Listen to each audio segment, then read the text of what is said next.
চলে এসেছি আবার নতুন একটা মিনি ভ্লগ নিয়ে। প্রথমেই বজরংবলীর ক্লিপ দিয়ে এই মিনি ভ্লগটা শুরু করলাম। তো এই মিনি ভ্লগটা হচ্ছে আমাদের হনুমান জয়ন্তীর দিনে। তোমরা সবাই জানো আগের বছর আমাদের মন্দির প্রতিষ্ঠা হয়েছে, এবছর দ্বিতীয় বাৎসরিক পূজা ছিল। তো আমাদের আগের বছরের মতো এবছর শোভাযাত্রার আয়োজন করা হয়েছিল।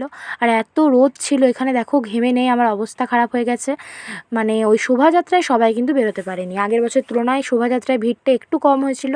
তাও যতজনা পেরেছে বেরিয়েছে, রোদে সবাই যেতে পারেনি। কিন্তু সন্ধেবেলা আমাদের ভোগ প্রসাদ বিতরণ ছিল, তখন ভালো ভিড় হয়েছিল। পুজোর সময়ও ভালো ভিড় হয়েছিল। যাই হোক, আমরা যথেষ্ট মজা করেছি এখানে। আমরা যতজন সম্ভব বেরিয়েছিলাম, আমাদের পুরো গ্রুপটাই বেরিয়েছিল।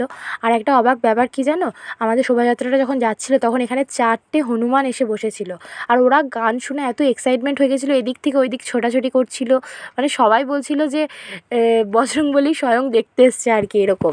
বেশ ভালো লাগলো ব্যাপারটা, একদম আমাদেরও খুব ভালো লাগছিলো। রোদের মধ্যে ঘোরার পরও যখন দেখলাম বেশ ভালো লেগেছে। যাই হোক, আমাদের দিনের বেলাটা এরমভাবেই কেটেছিল, আমাদের ঘুরতে অনেক টাইম লেগে গেছিলো।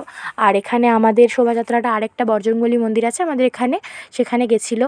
তারপরে আবার ঘুরেছে বাকিটা। তো শোভাযাত্রার পর আমাদের এখানে শরবত খাওয়ানোর ব্যবস্থা করেছিল কমিটি থেকে।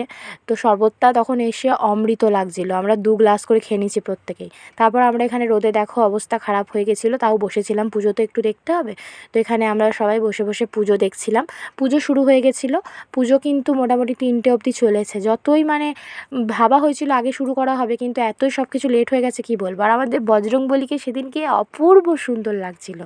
এখানে পুজো হচ্ছিলো, তো আমরা কিছুক্ষণ পুজো টুজো দেখে তারপর বাড়ি চলে গেছিলাম। নিয়ে আবার সন্ধ্যাবেলায় এসেছিলাম। সন্ধ্যাবেলায় আমাদের এখানে খিচুড়ি বিতরণ হচ্ছিলো। তো এখানে কিছুক্ষণ ছিলাম, 2 ঘন্টা মতো। তারপর খিচুড়ি প্রসাদ খেয়ে বাড়ির জন্য নিয়ে আমরা বাড়ি চলে গেছিলাম। যাই হোক, দিনটা খুব ভালোভাবে কেটেছে, বজরংবলী কৃপা করলে পরের বছরও হবে। তো আজকে মিনি ভ্লগটা এখানেই শেষ করছি। দেখা হবে আবার নেক্সট মিনি ভ্লগে। আমার চ্যানেলটার মিনি ভ্লগগুলো ভালো লেগে থাকলে সবাই চ্যানেলটাকে সাবস্ক্রাইব করে দিও। তো আজকে এখানে শেষ করলাম, বাই।